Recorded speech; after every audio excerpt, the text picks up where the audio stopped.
If you're using AutoPause to automatically pause losing ads, you can combine that with draft ads, which will automatically create new ads in those ad groups. So first we want to choose where we're creating the draft ads. We could filter to only certain campaigns, we could select every ad group in our account, so forth. Then we go to Manage Draft Ads and Create. So here you want to think about all the ad groups where you're creating these new ads.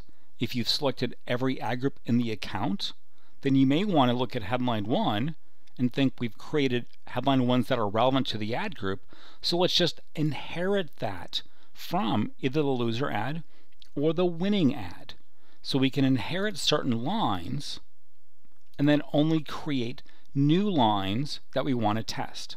Now in addition, if you want to see common lines you're using, you can click on the folder icon and then see your common patterns and just select a common pattern. If you are creating DSAs or call-only ads, then we'll map the headline or description lines as appropriate based upon that ad format. So if you're creating an expanded DSA, all you need to create is a description line 1. If you're creating call-only ads, then you only need to write a headline 2 and a description line 1.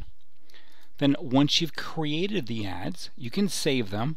They'll be placed in the queue. Now you can always open your queue and look at it. The first draft ad is in position 1, the second draft ad is in position 2, and so forth. So we'll replace these in order. So as one ad gets paused, the first draft ad gets pushed out, then the second one, and so forth. If you want to remove one, you can select a draft ad and then remove it from the queue.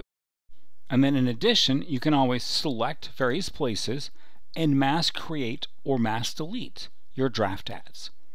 By combining the AutoPause settings along with draft ads, then you can set up a queue where your losing ads are automatically paused and the new ones pushed out and have a very nice ad testing workflow.